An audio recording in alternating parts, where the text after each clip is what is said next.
안녕하세요. 언어발전소 찐쌤입니다. 제가 드리는 질문에 즉각적으로 답변하실 수 있는지 확인해 보세요. 오늘이 몇 월 며칠인가요? 오늘이 무슨 요일인가요? 지금 이 영상을 시청하고 계신 곳은 어디인가요? 제가 누구인가요? 얼마나 빠르고 정확하게 이 질문에 답변하셨나요? 제가 오늘 이야기할 주제는 이 질문들과 관련이 있습니다. 바로 진압력인데요. 혹시 주변에 치매나 뇌 손상 성인분들이 계시다면, 특히 심한 인지장애가 의심된다면 제가 설명드리는 진압력에 관한 질문들을 적용해 보셔도 좋을 것 같아요. 시작하기에 앞서 구독과 좋아요, 댓글과 알림 설정 부탁드릴게요. 언어발전소. 진압력이란 시간, 장소, 사람을 인식하는 능력을 이야기합니다.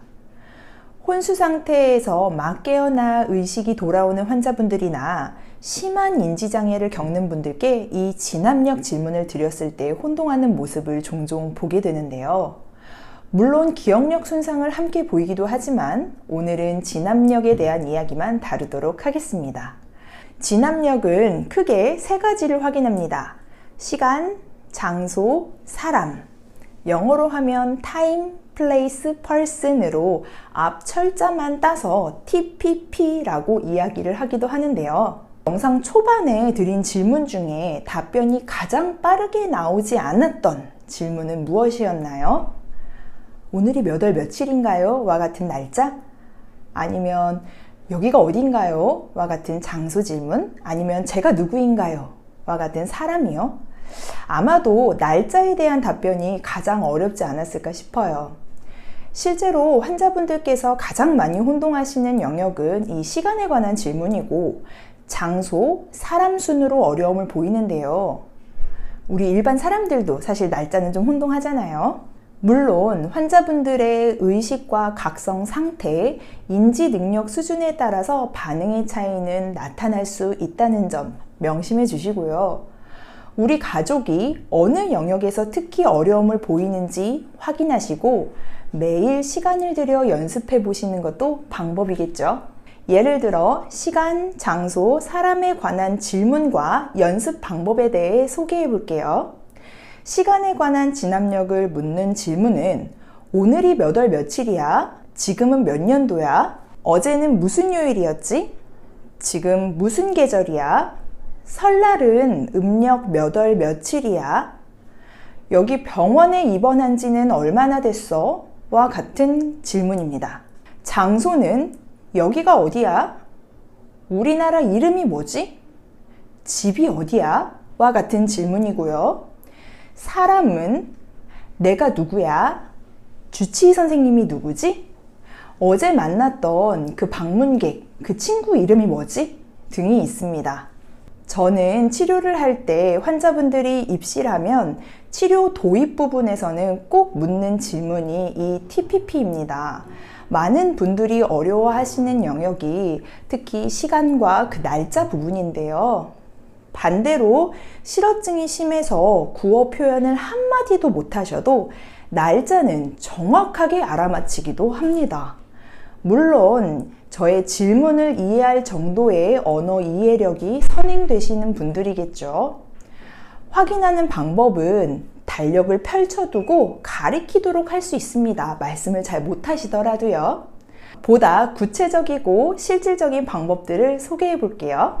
첫 번째, 시간에 대한 연습입니다. 현재 계절, 날짜에서도 몇 년도, 몇 월, 며칠, 무슨 요일인지 에 대한 질문 하실 수 있고요. 또 몇 시인지, 또 우리나라 공휴일은 날짜가 어떻게 되는지, 우리 가족의 생일과 기념일에 대해서 말하거나 가리키게 할 수 있습니다. 구어로 표현하기 어려우신 분들은 시각 자료를 적극적으로 활용해 보세요. 수평선을 그려서 어제, 오늘, 내일을 표시하고, 이게 어제였잖아. 그럼 오늘은 몇 월 며칠 무슨 요일이지? 이런 식으로 가르쳐 주셔도 좋습니다. 달력을 함께 보시면서 이야기를 나누시고요. 또 환자분이 잘 보이는 곳에 시계나 달력, 그리고 주간 일정표 등을 걸어두고 매일 아침마다 보면서 연습하시길 추천드려요. 또 병원에서 재활치료를 받고 계신 분들은 아마 재활시간표가 있으실 거예요. 항상 들고 다니면서 환자분들과 재활시간표 보면서 소통을 좀 해보세요. 우리 지금 뭐 하러 가는 시간이야? 아까 무슨 치료 시간이었지? 몇 시였지? 이런 식으로요. 물론 수월하게 하시는 분들은 연습을 적극적으로 하지 않으셔도 되지만 많이 좀 혼동하시는 분들은 반복할수록 아마 도움이 되실 겁니다. 두 번째, 장소에 관한 이야기예요. 현재 여기가 어딘지, 또 우리가 자주 가는 장소가 어디였는지, 또 우리 가족과 추억이 깃든 장소에 대해서 이야기를 나누시는 것도 방법이에요. 이 또한 자주 갔던 장소의 사진이나 동영상 아니면 구글 지도를 보시면서 이런 친숙한 시각조를 보여주며 기억을 떠올리게 하고 자꾸 표현하시게끔 연습할 수 있습니다. 세 번째, 사람에 관한 질문입니다. 질문하는 내가 누구인지 대답을 해보고 또 아까 본 사람 아니면 어제 병원에 방문했던 사람은 누군지 또 지금 옆에 있는 사람은 누구인지 주치의 선생님은 안경을 썼는지 여자인지 남자인지와 같은 사람에 관한 질문을 할 수 있습니다.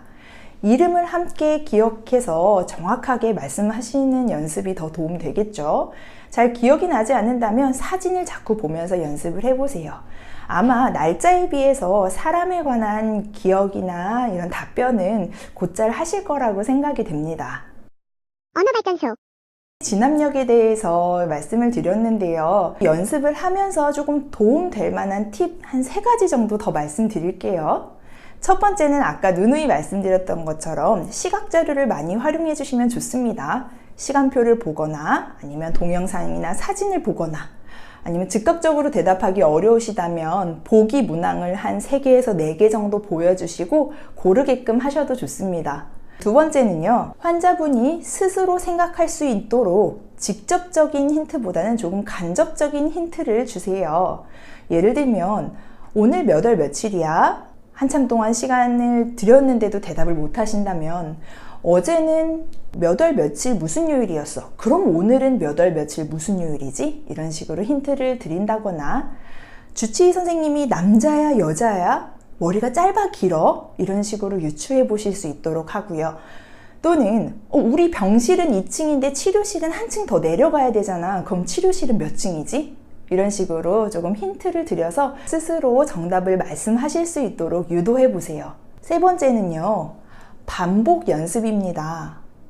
물론 원활하게 대답하시는 분들은 굳이 반복적으로 연습 안 하셔도 되지만 정말 혼동하시는 분들은요, 제 개인적인 경험으로는 좀 반복하면 어느 정도 좀 효과를 보이기도 하더라고요. 전실어증, 아예 말씀을 전혀 하지 못하시는 분들이더라도 진압력이 잘 형성되어 있는 분들도 계세요. 특히 장소나 사람에 관한 진압력은 비교적 반복 연습을 하면 조금 잘 학습이 되는 경우도 많이 있으니까 포기하지 마시고 매일매일 연습을 해보세요. 언어발전소. 정리를 해볼게요. 진압력에 관한 질문은 시간, 장소, 사람에 관한 질문입니다. 이 TPP 3가지의 질문은요, 갑작스럽게 뇌에 손상을 당하시거나 아니면 갑작스럽게 가정에서 의식이 명료하지 않으신 분들께도 사실 적용해 볼 수 있을 것 같아요. 제 지인이 갑자기 머릿속이 하얘지면서 아무 기억도 나지 않는다고 하신 적이 있었어요. 연세가 좀 있으셨던 분인데요. 그때 제가 오늘 날짜 혹시 기억하세요? 지금 무슨 계절이에요? 제가 누군지 아시겠어요? 라는 질문을 드렸는데 하나도 대답을 하지 못하는 경우도 보았습니다. 그래서 갑작스럽게 어떤 두뇌의 손상으로 인해서 응급실로 실려가는 상황이라든지 아니면 갑자기 의식이 명료하지 않은 분들께도 의식 상태를 판단하기 위해서 좀 손쉽게 드릴 수 있는 질문일 수도 있을 것 같아요. 이런 질문들을 꼭 상식적으로 조금 알고 계셨으면 좋겠습니다. 그래서 우리가 갑자기 쓰러지시는 분들께 심폐소생술을 하듯이 갑자기 의식이 명료하지 못해서 횡설수설하시는 분들께는 이 인지나 의식 상태를 좀 빠르고 손쉽게 판단할 수 있는 질문으로도 사용하실 수 있을 거라고 생각이 됩니다. 언어발전소. 오늘 영상이 도움이 되셨다면 좋아요와 구독 버튼 눌러주시고요. 오늘도 거침없는 의사소통으로 속 시원한 하루 보내세요. 감사합니다. 랄라